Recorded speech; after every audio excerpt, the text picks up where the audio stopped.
Hey guys, Palsteron here, and today let's talk about my day 3 update for the Kinetic Blast of Clustering Hierophant. So now I got the build online to a point where I can absolutely destroy legions, destroy breaches, and make a ton of currency per hour. There's a lot of things that happened since yesterday. I cleared Feared, so everything's kind of done. I cleared my first tier 17, so now I have my full map slot, so I can start juicing legions. And once you get everything in order, you can play around with more interesting items. For example, Indigon, which we're going to talk about today, and the rather expensive setup that I started using. Indigon is a completely ridiculous item, but it does come with quite steep downsides that we have to overcome.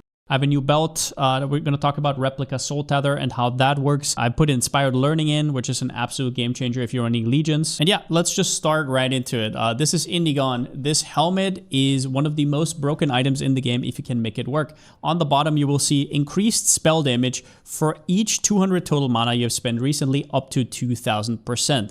So in total, you will need to, in the last 4 seconds, consume 16,000 mana to make the most out of it, which is 2000% spell damage. It gets even better though, because Kinetic Blast of Clustering doesn't just get 2000% increased, it gets 4000 because it converts at 200% of value. This means that with 4000% increased damage, which is not perfectly up all the time, but most of the time, other sources of increased damage are completely, utterly useless. So for example, I haven't redone my wand yet. This 121% increased spell damage is a drop in the bucket. And now what you care about is everything else, which means crit multi, crit chance, attack speed, and whatnot. And just your mana in general, as much mana as you possibly can to be able to sustain this item, because it has a big downside. Increased cost of skills for each 200 total mana spent recently. So this ramps up really, really quickly. It ramps up from like 22 to like over 1000 mana per attack. So in order to combat that, there is a few ways to do that. The first thing you have to do is get chance to recover percentage of your mana on both your Watcher's Eye and your Mastery. Now the Mastery in question is this one right here. 10% chance to recover 10% of your mana. That is your full mana, not just your... So it's 7,200, even though you only have this amount uncovered. So it is quite strong. And there is the same mod on a Watcher's Eye right here. On the bottom, 15% chance to recover 10% of mana when you use a skill affected by Clarity. And this one matters a lot. Most importantly, now you have to put a Clarity in. You don't need to really scale this at all. You can put in a level 20 if you want to, but the mana regen per second will be an absolute drop in the bucket. Now this helps quite a bit while you're sustaining, and I'll show it to you in a second, but the ramp is still too harsh, so you need to replace one of your supports with Inspiration. And here's where it gets a little bit tricky, because Inspiration support is like the damage hinges on you not spending too much mana, which means that you're not going to have this fully up. It's going to give you around about 10% more damage and a little bit of extra crit. So you are sacrificing around about 15% of your damage. But the thing is, once you look at Indigon numbers and you realize just how broken it is, you're going to make the change, right? It's like... It's not even close. Now, when you do this transition, it gets easier and easier the more mana you have. So for example, if you're on 5.5k or 6k mana, it will be considerably harder to pull this off, and it needs a lot of fine-tuning in between.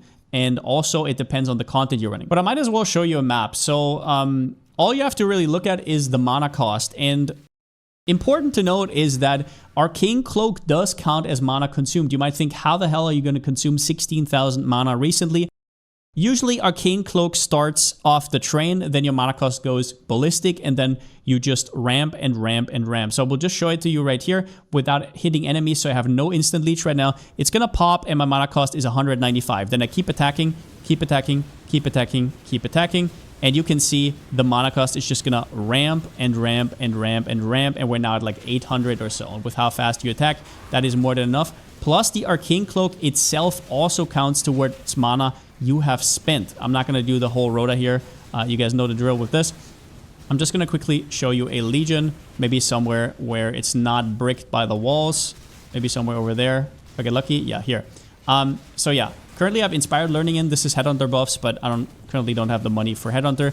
Inspired Learning is a really nice tool to get you to Headhunter, and then later you just kind of don't need it anymore. I'll talk about that in a second. But as you can see, legions are smooth as butter. This is like one of the easiest legion farms. And you can see right here that once you get a ton of attack speed buffs, it can happen that your mana actually drops pretty low. And this is also one of the problems I had with the Necro version, which will get an absolute crap ton of attack speed, which is quite hard to sustain with Indigon. So you kind of have two different versions of the build. You have the Whispers version that, for example, Jungron is going with the extra flat chaos damage, and he kind of needs to convert to chaos. And then you have this version, which is lightning focused. And later, most likely, once I get a Grace of the Goddess, I will be going for Trinity. But yeah, you can kind of see how it goes. And it drops down quite a bit, but it never quite goes to 0. Now, other than inspiration and chance to recover, what this means is we need to remove as much increased damage as possible, because increased damage now sucks. Think about getting 10%, then you go from 4,000 to 4,010. It is absolutely atrocious. So you're going to respec the Wand Slinger right here, and everything on your jewels that says increased damage, I respec this one right here. You respec Iron Will, and yeah, just make sure you don't grab any increased damage anymore. But yeah, this node as well, Elder Power, right? Okay. So that being said, the last thing that you could try out are Nexus gloves. These are special gloves, I think from Ritual, if I remember correctly. The implicit gives you 30% reduced max mana, which right off the bat is a pretty big opportunity cost. But then you get 30% chance when you pay a skills cost to gain that much mana back, which is extremely, extremely good. Also because you're proccing a lot of different skills that also get their mana increased. So if you feel like you can't play with this, or you're doing content where you're constantly dropping to 0 and it's just really annoying, then try these out. You will, however, lose the Rage on hit, which I now got to 2, and this will decrease your damage also quite a bit. And you will have to, once again, the rest you can just recraft however you want. Nexus gloves, you will probably have to craft yourself because there's not that many on the market. Personally, I won't be going for these for a while, but it's definitely a thing I'll be keeping in my back pocket. The second thing I got was Replica Soul Tether. This one has Corrupted Soul, and what Corrupted Soul does is it makes it so 50% of non-chaos damage bypasses Energy Shield, and then gain 15% of maximum life as extra ES. So you get quite a bit of ES, as you can see right here. But the biggest thing about it is it splits your damage, because it now lets through damage through the energy shield to your life. One of the most annoying things on this build is getting your leech to work. And right now, as you might have noticed, it's just weird, because an enemy will hit you down, your life does nothing, and then once your energy shield is down, now your life does something. And then, yeah, you can never really use your combined 7k HP with your mana. However, if you let 50% of damage through, what happens is 50% of the damage still goes to your energy shield. And then since you have Mind Over Matter, 25% of the damage goes to life and 25% of the damage goes to mana. So you have a trifecta of damage splits, and now all the different recoveries work in tandem at every single point. This one is really hard to understand until you play with it, just how strong it is, because it doesn't just strictly give you more max hit, it is extremely good for recovery. Obviously, the belt slot is pretty competitive with Headhunter and Mageblood. It's just that at this point, I don't have these belts. If you ever farm them up, what you want to do is replace Soul Tether with a Glorious Vanity. The way you search this on trade is bathed in the blood sacrificed by Doriani, obviously a timeless jewel, and then you can find them. These start at like 30C or whatever. They usually go down even more, and depending on what role you have, they're gonna do different stuff with you. Now, they will, however, completely change how your passive tree looks like. So, for example, if you put it here, it's fine. It will only change 1 point. But if you would put them here, it would maybe delete certain or override certain points that you don't want them to delete. You can get quite some fancy mods. You can look into this yourself. But yeah, what you want to do is you want to get this right here. So we're gonna go Doriani, and there it is, Corrupted Soul. This is also a way to get it. And it will also change the small nodes here. So if you're min-maxing, you can also look into that. It can give you lightning res, it can give you attack speed, cast speed, whatever you want.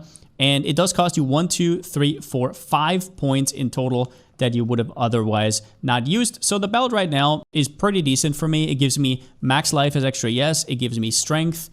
Maybe I can corrupt this into something better, and then it frees up 5 passive points. If you want to, though, you can definitely go for your old belt and just remove some of these jewel sockets. Some other changes I made. The first thing is I actually overcapped my Chaos Res, and Chaos Res is a pretty big one on this build, and I did that with a Light of Meaning with passive skills and Radius Grant 4 to Chaos Res. This one is quite expensive, but it is worth it. It just frees up a lot of different slots. You can see here I still have my Chaos Res on, so we'll have to change quite a bit of this gear. But like you know, my gear, especially my body armor and my Emmy, are quite junky. One thing I also changed is I actually got a little bit of increased chance to block on my shield, We're not block kept by any means, but just going from like 23 to 38% is a pretty big deal. I do want to eventually block kept though. That will be in a different video. Then I got a inspired learning. You saw the headhunter buffs in my showcase, and that is from this jewel right here. With 4 notables allocated, when you kill a rare monster, you get the buff. It's only for 20 seconds, headhunters for 60 seconds, and it doesn't take all of them. So all you have to do here is pick that 1 point infused here, and then you have 4 notables, 1, 2, 3, 4. And it's incredible. There are other versions of Inspired Learning, and those are the Foulborn ones. The first one is if no notables are allocated in radius, you get the buff instead of having 4. But do note that it is a large radius, so that is quite hard to do. You would have to find a jewel where that actually fits. It does not fit here. So I don't know, maybe you can figure out something else. And there's another Foulborn version that's mostly just useless. Then I got a new cluster jewel, and it has Stormdrinker as always with Prismatic Heart. Now, a lot of people are obviously talking about Scintillating Idea. I just want to quickly show you why I didn't do it. So you go to Cluster Jewel here, Lightning. Scintillating Idea is in theory completely busted, right? It gives you 20% increased max mana, 5 pen. There's 2 problems here. The first one is these are quite expensive, the 3-socket ones. And the second problem is there's no combination possible where Stormdrinker and Scintillating Idea are in front. So I would have to cut one of my jewels, which are very nice for attack speed, in order to take the 2 points in the back. And I just didn't want to do that. Plus Prismatic Heart is good resistances. And since I just replaced my belt, that was quite important. I will still be swapping to Scintillating Idea soon. It's just kind of like a measure for now. Another thing I did is I removed my Ballista setup. And for that, I got a little bit of extra attack speed on my shield charge with momentum and also rage support, since I now have the 2 rage in my implicit. And otherwise, did I change anything? I put some catalysts on to get a little bit of extra lightning res and a little bit of extra all attributes. My wand is now really bad. The only thing that does anything here is the mana, and the attack and crit chance are really weak. Plus, I would probably want a kinetic one. So yeah, your setup will change quite a bit once you have an Indigon. I have a new shield, like I said, just a little bit of an upgrade. At this point, I have enough damage that I can cut the Ballista setup, and we don't have any res, they don't have any totem life, no totem placement speed, so they just feel a little bit out of whack there. At the start, they did us a good service for a while. Next upgrades will be a new wand. I will craft a kinetic wand with a new fracture. The increased spell damage in implicit is not as important as the extra attack speed that a kinetic wand gives. Then block setup, I will most likely revamp the passive tree a little bit to have better pathing and get to some of the spell block clusters, and then maybe fix the attack block on the right side with a red nightmare, I think it was, and then maybe even path down here. So there will be quite a big change there, and it's mostly because while tier 16 and also 16.5s are quite cozy, I know that for tier 17s you can't really get away with not having avoidance, evasion, like a little bit of evasion, but it's like very low. So yeah, block will have to give, and then after that, either Svalin or Suppress. I'm not 100% sure if I can path to Suppress or how to make it work. We'll have to see if I can get a really good shield. There's also some new Foulborn items I want to experiment with there, but in general, it's going to be either or. So if I go Svalin, that is obviously a lot more investment, and then Suppress is going to cost me a lot of points. But we'll see. Like I said, I'm enjoying this build so much, I'm going to upgrade it quite a bit more than I usually do on League Start. Usually at this point, I'm already saving up for the next build and kind of like transitioning on day 5, day 6. Not this time around. This build is an absolute banger. Plus, whatever I play next will have to be a step up, because there's nothing worse than rerolling it to a build that feels worse. But yeah, hope you guys enjoyed the video. Definitely check the belt, the Replica Soul Tether, or get yourself a glorious Vanity. It will make everything feel a lot better. And yeah, since I still don't have a slogan, see you next time.